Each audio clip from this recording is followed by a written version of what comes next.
मानती। एक बार की बात है, मेड़ता में बारात आई हुई थी। मीरा बच्ची थी, अपने दादा दादी के साथ में खड़ी बारात देख रही थी। बाल उत्सुकतावश जिज्ञासावश सवाल पूछ रही थी, ये कौन है जो घोड़ी पर बैठा हुआ है? कहा गया तो दुल्हा है। घोड़ी पे क्यों बैठा हुआ है? तो इसकी शादी है। नए कपड़े क्यों पहन रखे? तो शादी में नए कपड़े पहन। किससे होगी इसकी शादी? तो वो दुल्हन है। बच्ची ने पूछते पूछते पूछ लिया, तो मेरी शादी किससे होगी? लगा दादा दादी को, यार क्या जवाब दे बच्ची को, और कुछ दिमाग में आया नहीं। वहां भगवान कृष्ण का मंदिर था पास में, भगवान कृष्ण की पूजा करती थी। मीरा भी साथ में खड़ी रहती, वो जानती थी कृष्ण भगवान। और उन्होंने कहा कि तेरे पति ये है, भगवान श्री कृष्ण है। कहते मीराबाई ने इस बात को थोड़ा सीरियस ही ले लिया। मीराबाई भगवान कृष्ण को अपना पति मानते थे, सगुण पूजा करते। मीराबाई भगवान कृष्ण को अपना पति मानकर कैसी पूजा किया करती थी? सगुण पूजा किया करती। बड़ी हुई मीरा राजकुमारी थी, वो मेड़ता की। राणा सांगा के सुपुत्र ज्येष्ठ पुत्र भोजराज के साथ में उनकी शादी की गई। पर मीराबाई कृष्ण भक्ति में इतने लीन हो गए थे, मारो तो गिरधर गोपाल दूसरों ना कोई वाली फीलिंग थी उनकी। उनका यह मानना था कि दुनिया में मर्द एक ही है, भगवान कृष्ण। मेरी उससे शादी हो गई। जब वो ससुराल गए अपने, तो उन्होंने अपने पति को भी कहा कि ठीक है, सांसारिक जीवन चक्र है, सारे रिश्ते नाते निभाने ही पड़ते हैं, विधि विधान जो है वो सारे करने पड़ते हैं। मेरी भी आपके साथ शादी हुई है, पर मैं जिस तरीके से सांसारिक रिश्ते निभाए जाते हैं, विवाह का जो एक पति पत्नी के बीच का रिश्ता होता है, वो मैं निभा नहीं पाऊंगी। मैं पति भगवान कृष्ण को मानती हूं, मैं सारे दिन पूजा पाठ में ही रहूंगी। भोजराज जी बेहद महान आदमी। भोजराज जी ने कहा मीराबाई को, निश्चिंत रूप से पूजा पाठ कीजिए, आपको इधर सांसारिक मोह माया की तरफ ध्यान देने की आवश्यकता भी नहीं। कहते हैं भोजराज जी ने मीराबाई के पूजा पाठ में किसी भी प्रकार का व्यवधान उत्पन्न नहीं किया था। अरे लोग अक्सर मजाक उड़ाते, भोजराज जी को कहते, क्या तुम्हारी वाइफ तो भगवान कृष्ण में ज्यादा ध्यान देती, तुम्हारी तरफ तो ध्यान ही नहीं, तुम्हारे से कम प्यार करती है, भगवान कृष्ण से ज्यादा प्यार करती है। और भोजराज जी का क्या रिप्लाई है शानदार। भोजराज इनका, यार तुम मूर्ख हो, तुम इस बात को यूं क्यों नहीं देखते कि मेरी पत्नी से प्रेम के मामले में मेरी टक्कर भगवान कृष्ण से है। डायरेक्टली भगवान कृष्ण मेरे प्रतिद्वंदी है इस प्रेम के मामले। तो आनिया बानिया से तो कोई संबंध है नहीं, उससे तो प्रेम कर नहीं रही, तो टक्कर ही लिए तो भगवान से टक्कर लिए तो देखी जाएगी, जो होगी वो होगी। क्या रिप्लाई है उस बंदे का शानदार सा। समय का कूच चक्कर था कि भोजराज जी अर्ली एज में डेथ हो जाती है। मध्यकालीन रीति रिवाज तो कहते हैं कि अक्सर राज परिवार की जो महिलाएं थी, वो अपने पति की मृत्यु के बाद उनके साथ सती हो जाया करती थी। राणा सांगा तब तक जीवित थे और राणा सांगा ने कहा कि नहीं भाई, मीरा भगवत महिला है, भक्ति करने दी जाए इनको। मीरा को सती नहीं किया गया, सती नहीं हुए मीरा भाई। आप पति ऐसे भगवान कृष्ण को ही मानते हो, अपना लगे रहो इस भक्ति में।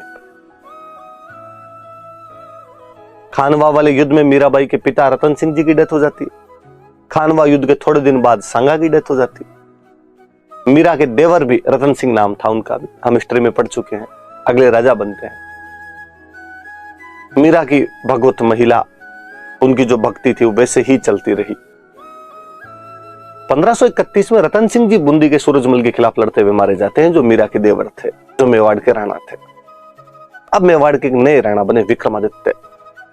इस टाइम मीरा के विक्रमादित्य के बीच में थोड़ी टसल देखने को मिलती है। हुआ यूं कि रैदास जी पहुंचे हुए संत एक चित्तौड़ आए हुए थे, सत्संग लगा रहे थे अपने। मीराबाई उनके सत्संग सुनने जाया करते थे। आप इस बात को समझना, ये केवल एक सिंपल बात नहीं है कि मीराबाई रैदास जी के सत्संग सुनने जाया करती थी। बात यह है कि मीराबाई ने इस एक कार्य से उस मध्यकालीन समाज के सारे टेबू तोड़ के रख दिए थे। उस मध्यकालीन समाज के तथाकथित रीति रिवाजों को ठेंगा दिखा दिया था उस महिला ने। विक्रमादित्य का कहना था कि आपको रैदास जी के सत्संग सुनने के लिए नहीं जाना चाहिए। क्यों? क्योंकि राज परिवार की महिलाएं पर्दे में रहती, घर से बाहर नहीं निकलती। विधवा महिलाएं घर से बाहर नहीं जाती। रैदास जी समाज की तथाकथित दलित जाति से आते हैं, इसलिए आप उनको अपना गुरु नहीं बना सकते, उनके सत्संग नहीं जा सकते। मीराबाई एक साथ 3 उन गलत धारणाओं को धत्ता बता देती है। जब वो राज परिवार की महिला होने के बावजूद, विधवा होने के बावजूद दलित जाति के महान संत रैदास को अपना गुरु मानती है। उसने एक साथ जाति पाति तोड़ने के और नारी सशक्तिकरण के बिरले उदाहरण पेश कर दिए थे। वाकई मीराबाई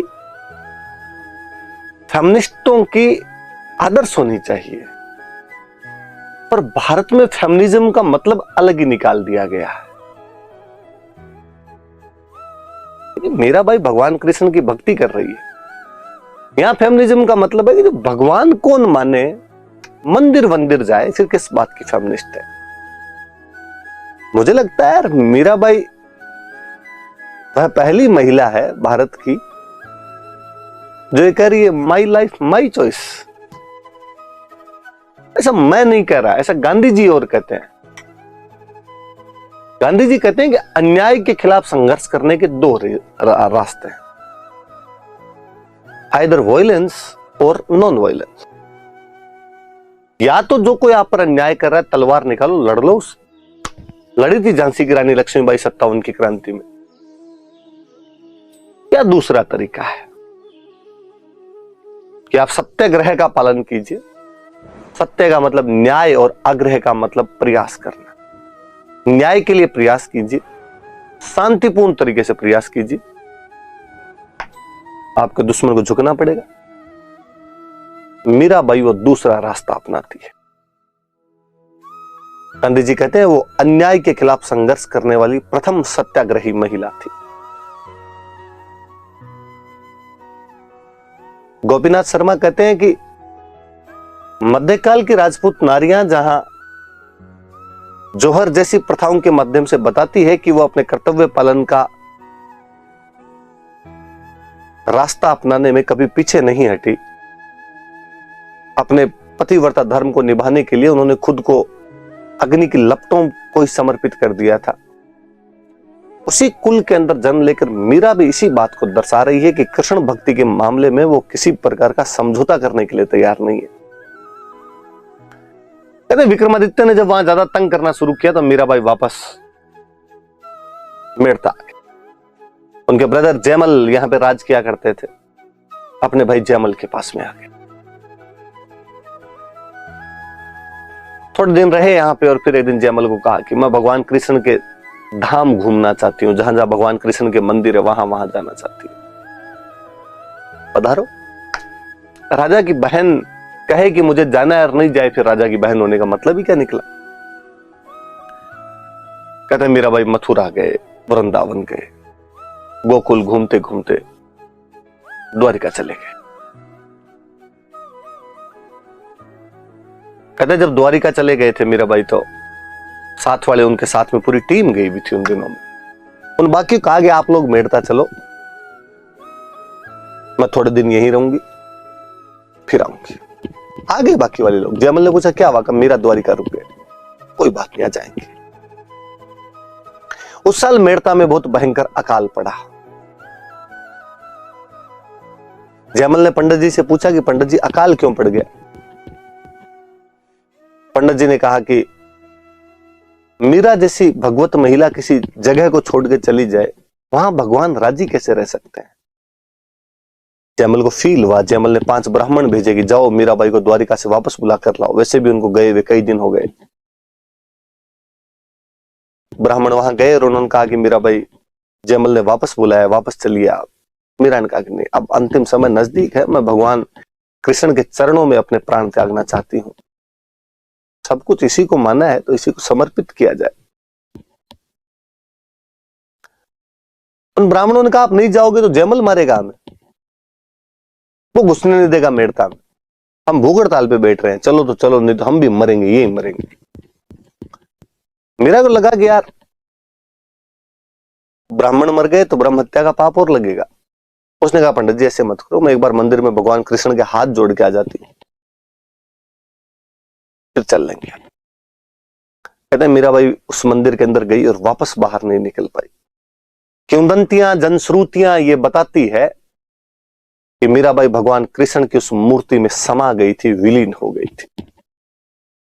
कहानियां यहां तक कहती है कि जब वो मीराबाई कई देर तक मंदिर से बाहर नहीं निकले, पंडित जी ने जब अंदर झांक कर देखा तो वो पाते हैं कि मीराबाई का दुपट्टा उस मूर्ति के अंदर सरकता हुआ जा रहा था, बाकी पूरी मीरा उस मूर्ति में विलीन हो गई थी।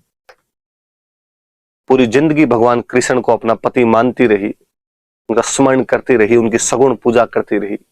अंतिम समय में स्वयं को कृष्ण से एकाकार कर देती है। हम कहते हैं कि या तो राधा ने भगवान कृष्ण से इतना टूटकर प्यार किया था, या मीरा करती है। इसलिए हम कहते हैं कि वो राजस्थान की राधा है।